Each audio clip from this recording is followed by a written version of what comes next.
Hello everyone and welcome back to FibreCraft. My name is just another emo or emo games or just emo, whatever you want to call me, shaky camera.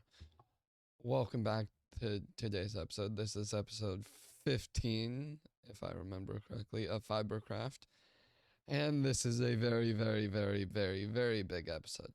We will be starting perimeters today. I will go over my whole plan with that, show you what exactly we plan on building a perimeter for.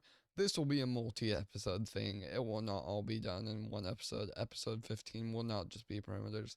This will just be the basic beginnings of it and us planning it. And then probably within the next 3 or 4 episodes, we'll be building it, building the world eater, digging it out, running the world eater, like all that. But for this episode, I'm just going to go over my plans with you, show you the area that we are going to be destroying, and show you why we're going to be destroying the area, my thought process between, because this is a very big deal. Our first perimeter, everything that's going to go on inside of it. But yeah, without further ado, let me show you our first perimeter. I thought of this, what I wanted it to be for a while, and I've been thinking about how I wanted to do it, but now I think I know how. So our first perimeter, let's start off with the basics. So for a perimeter, it will be good for future farms, and then with future farms, we are going to use our perimeter to make future farms. So we need a perimeter to make more perimeters to make more perimeters. It's a huge cycle. Basically, once, so I was thinking, what's the biggest material that we need for a perimeter? For perimeters at the moment, we have a bunch of quartz, we have the cobblestone farm, we have a bunch of stuff for pistons, we have a tree farm for the wood. We just don't have a good slime farm.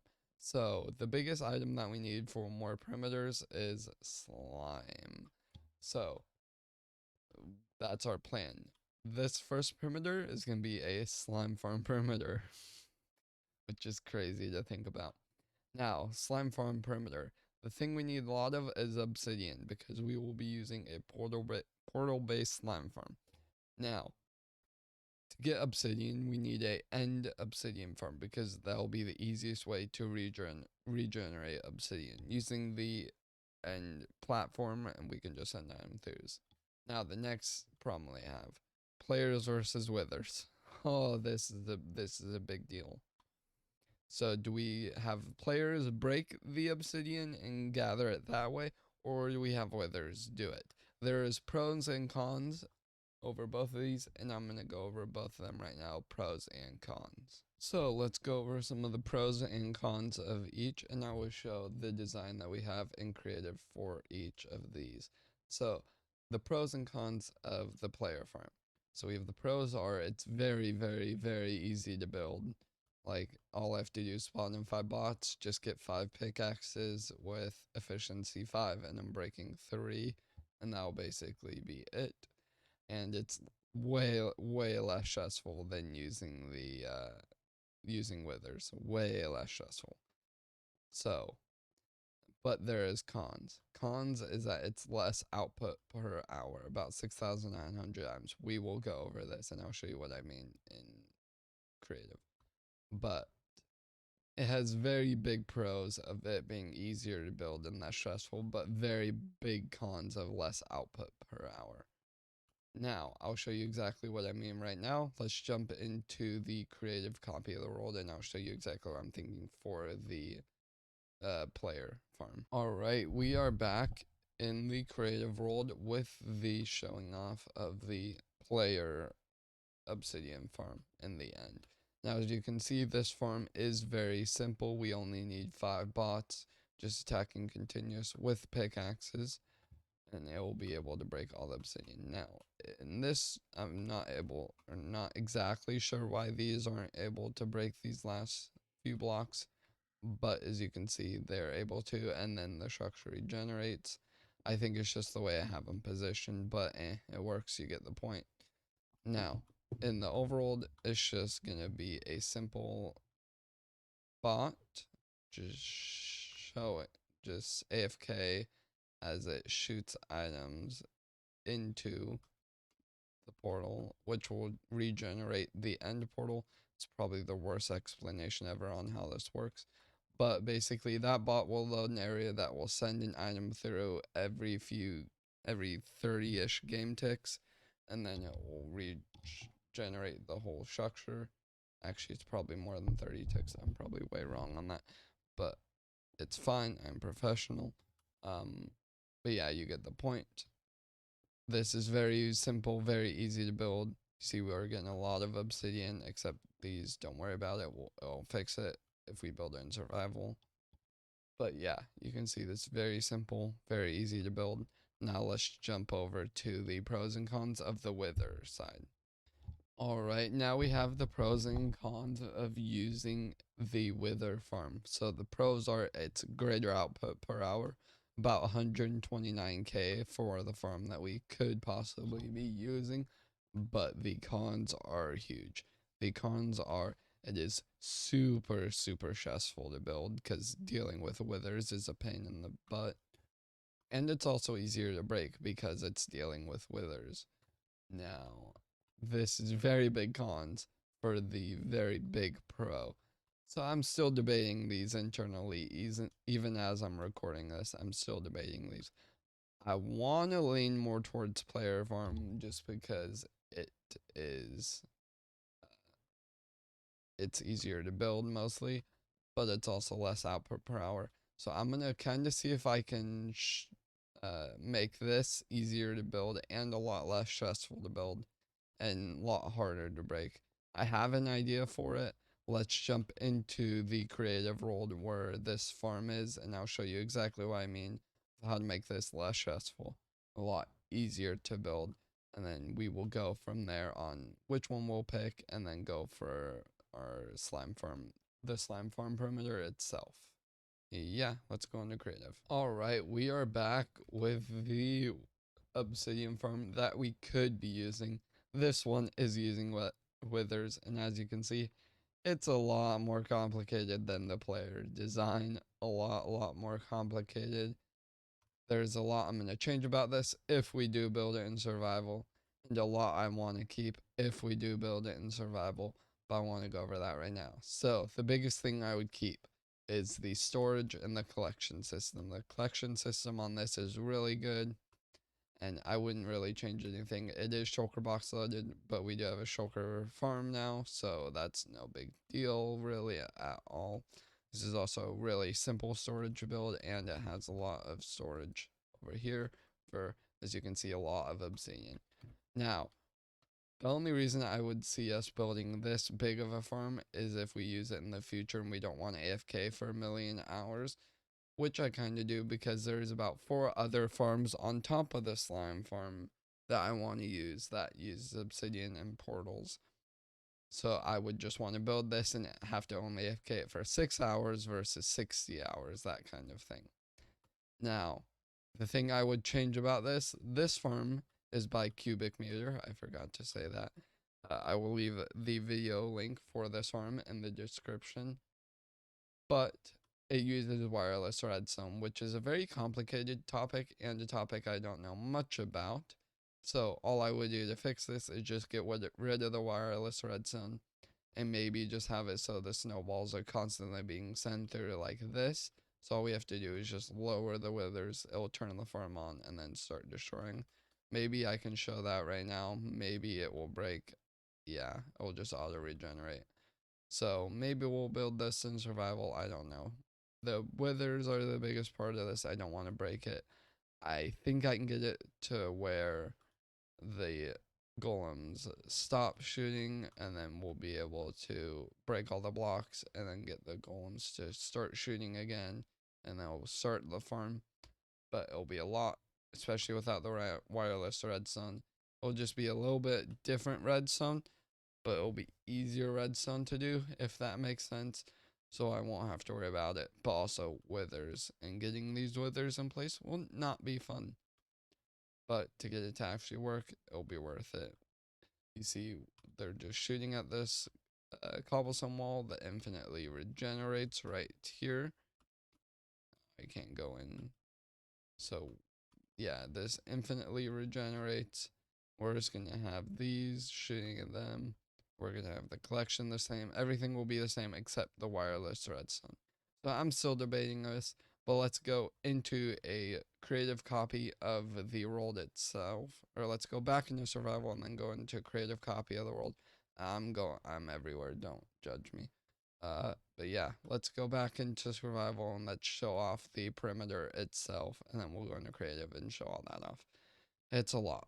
Alright, now that we've seen the pros and the cons and the designs of both the player obsidian farm and the wither obsidian farm, let's go over the slime perimeter itself and what we'll be building there.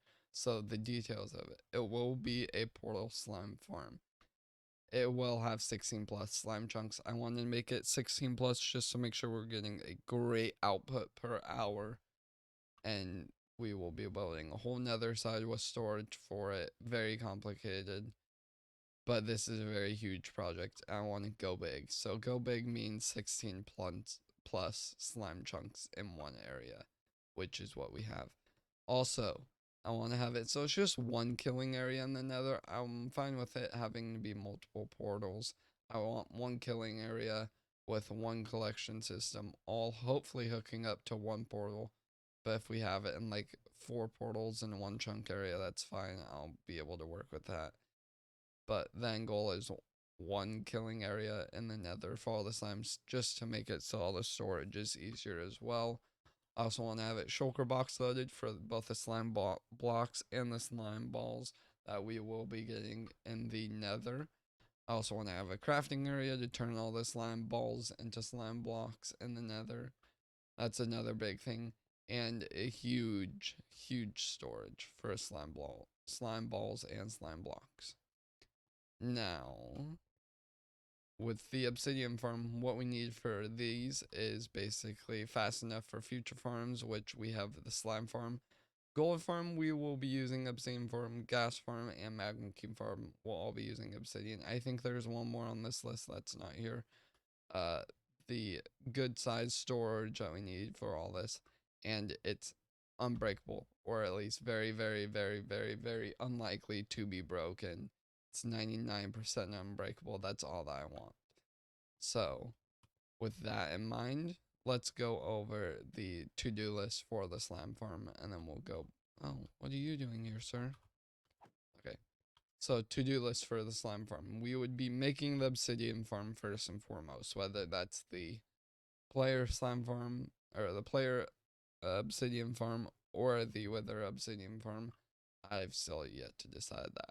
While that's running, we will be digging out the trenches, running the 3 wide trenchers and the 16 wide trenchers just to clear out the area.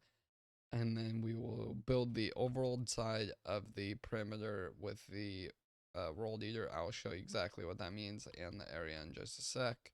Get the materials for the farm itself, which is all the obsidian, which is why we're going to be building the farm first. And there's a few other materials. And then dig out the nether side of the farm, maybe using a perimeter rolled eater for that. Don't know, depending on the size and what we have planned. This is a very big project, so I don't have all of it planned right now, just most of it. And then we build the farms on both the overworld and the nether side, and then get the mats for the decoration. I want to build the farm first, then get the decoration done. But I want to do the decoration on my own. This is something I want to design. I want to get the decoration, make the perimeter all look nice and pretty, just so I have something to showcase and be like, this is amazing. This is our huge slime perimeter with 16 plus slime chunks. And I want to show it off and have it be a very cool decoration. Now, we will be upgrading the slime farm in the future too to just have a Y0 portal slime farm. But for now, I think the portal slime farm should look good as well. So yeah, let's jump into the creative copy of the world, and I'll show you the exact area where I'm thinking about having this slime farm. Alright, we are back in creative copy of the world, showing off just the area where we will be building the slime farm perimeter. As you can see, there's a bunch of slime chunks in this area all around us. We will be using all of these. Now if we go over here and we turn on the circle, these are how many slime chunks are going to be inside the perimeter itself. from my calculations, this is about 25 different slime chunks in this area. I'm pretty sure I've counted this all correctly. Let's fly down to the bottom of the world and I can show you exactly what I mean. So inside this red circle, I have counted 25 different slime chunks that we can use that are inside this red circle. 25 different ones. So there's at least 16. At bare minimum 16, which was my goal. They will be going all the way from the bottom of the world up to Y40, which is the max area that slimes can spawn. So we will be building that. Now, in terms of the farm itself and the world eater. So the farm itself I already have. We go back to here. And the slime farm itself is this. So we will be using this slime farm. This is based off design by El Mango, the god himself, the redstone god. Oh my god. Yeah, this will be using just turtle eggs and portals. And I'll probably be fixing this because this is uneven and I really want to even it out. You see there's 2 portals here. I really want to fix this. So I might fix this in creative before we build it, make it easier to build. See, we need a bunch of turtle legs, a bunch of obsidian, and then we have this stone roof, which will help us increase the rates. Now, I did the math on Shreem the other day. This will get us this farm just one, or if we did 16 of these, will get us almost 14 shulker boxes of slime blocks an hour, which is a lot. Now, if we did this times 25, that's even more. That's 15 plus shulker boxes of slime blocks an hour, which is a lot and will definitely be used for our future case scenario. So what we would do is we would just put this, say in this slime chunk, have this here, have all the portals lined up in this chunk, and then the roof would go alongside here, and then there would be another portal farm here with the roof slightly extended here. Same with this, all of these will be having it. Now, as for the world eater itself, if we look, this is a very big world eater, but this will cover the whole area of the farm we will be making. If we look, allow it here, it covers the whole area. I tried to line it up as equally as possible. I still need to fix it a little bit on the sides, but you can see the main point of this will cover the whole area and he'll destroy everything, which will be perfect. So we'll be having these farms inside this area with the red circle. This is the despawn sphere. Anything outside of here will not spawn. But I want to make the perimeter just a little bit larger just to make sure we have the area for it. So this is a 300 by 300 perimeter, and it will be a 256 by 256 circle area. And then we will have all 25 slime chunks inside the 256 by 256 area. You see there's like 1 slime chunk out here in this area. These won't be used. They won't be loaded by the players, therefore we won't have to worry about them. The AFK spot, I might have to move a little bit, but I don't know for sure. Right now the AFK spot is right here, so that'll allow us to get all 25 slime chunks. I'm not 100% sure. I'm going to keep playing around with this. I'm about to just place the world eater in the world, run it real quick just to make sure it works and that everything works fine and that we can run it back and forth. And then after that, I'm going to show you with the area all dug out and then 1 portal, 1 place, and then go into the nether, see what that nether area looks like. It's a lot of planning. This is going to be a planning episode for sure, but I am excited nonetheless. This is a very big project. As you can see, for just this world eater itself, we go to here, material list, where the material list for the world eater is a lot of slime blocks. You need almost 2 shulker boxes of slime blocks, almost a shulker box of pistons, observers, sticky pistons, redstone, which we have, all of this we have. The terracotta we're going to need, And then the TNT, we're gonna need a lot of that too. Same with the everything, all of this we're gonna need. I'm excited though. I can't wait. And yeah, let's jump back into survival and let's go from there. Also, I forgot to mention, because I'm super smart, this slime farm is not super far away from spawn itself. This is the spawn over here. Here we have our little villager area with our storage over here. You can see the quad iron farm, the cactus farm, creeper farm, all that. This is where we're going to have the perimeter. So basically all of this will be dug out and there will be a gigantic gaping hole here. I am excited though. Can't wait. There's a lot more details I want to go into. But for now, let's jump back into survival and then decide what obsidian farm we're going to use, because that's the next step. Alright, now that we've seen both farms of the player obsidian farm, the wither obsidian farm, and we've seen the area that we're going to be building, which is going to be over there. I don't know why the circle's over there. I'm just going to turn that off. We are going to look at the farms themselves. I'm still debating on which to do. I'm going to try to get the wither farm to work in a safe manner, which I'm about to spend the next 20 plus minutes doing just to make sure it all works perfectly fine. But as you can see, we need to start getting the obsidian for this. That'll probably be in the next episode. We will start getting all the obsidian. We'll build the obsidian farm, get all that going. And then the episode after that, we're going to start on the digging the perimeter itself. Just for the trenchers, we need, let me look here. For the trencher itself, we need 43 slime, 20, we need not that much in terms of materials. If we load the schematic, see, it is just this. It's not that hard.